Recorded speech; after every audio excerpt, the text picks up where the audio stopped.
E aí eu quero perguntar para você, para a gente começar a nossa resenha, quer dizer, todo o processo que está se dando, sobretudo no STF, ainda opera sob a luz dos ataques dos bandidos que governaram o Brasil durante aquele período. É isso mesmo? E se for isso mesmo, quais são as consequências e os processos que nos aguardam aí para mais um ciclo de jurisdição aí com o novo presidente no STF? Meu querido Fernando Horta.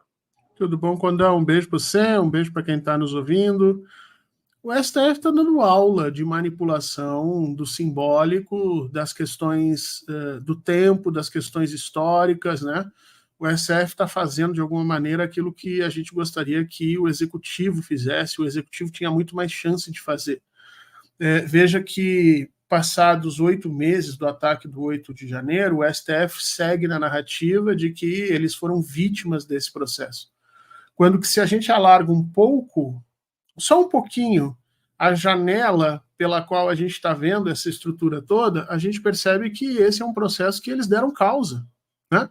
Quando o STF aceita efetivamente as estruturas do golpe, quando aceita toda a semântica, toda a construção narrativa que foi feita pela Lava Jato, depois quando se associa efetivamente ao que tinha de pior no judiciário brasileiro para permitir aquela quantidade brutal de ilegalidades, quando começa a pressionar o executivo, ainda mais lá atrás, segundo o governo Lula, para trocar chefe de Polícia Federal, para fazer escândalo, quando passa efetivamente a ter um papel de protagonismo dentro das estruturas de governo, dando entrevistas aqui e acolá, quando os ministros deixam de serem ministros e passam a ser quase popstars, com nomes reconhecidos e dando entrevista para todo lado. Quer dizer, se a gente alarga um pouquinho, simplesmente um pouquinho o tempo da nossa análise, a gente percebe que o STF ele é vítima do dia 8 de um processo em que ele deu causa,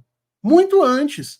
Agora, por que eu digo que eles estão sendo mestres nisso? Porque eles estão manipulando a memória pública de uma maneira exemplar. A presidenta Rosa Weber, logo depois de ter o STF todo quebrado, foi fazer sessão com o STF quebrado. Se você recuperar aquilo, Conde, aquilo é um dos atos mais... O ato do Lula de atravessar a Praça dos Três Poderes com os Três Poderes é brilhante, mas a gente sabe que aquilo foi uma decisão dele. E depois o ato da Rosa Weber de voltar aos trabalhos do STF com as mesmas cadeiras que tinham sido rebentadas, com os vidros quebrados, com as coisas, demonstrando que a corte não é a materialidade em volta, mas é as pessoas que estão lá. Eles estão dando aula de manipulação da memória pública nesse processo, e depois de 8 meses e meio, quase 9 meses do ocorrido no dia 8 de janeiro, eles seguem construindo essa ideia de que o STF é vítima do processo e que, por ser vítima do processo, estaria, nesse momento, trabalhando para reconstruir a estrutura brasileira, quando, na realidade, o STF é causador desse processo, do mesmo processo que ele foi vítima, porque deixou os agentes que antes estavam sob controle do STF saírem e perpetrarem os maiores absurdos. Só que essa parte da história eles fazem questão de esquecer.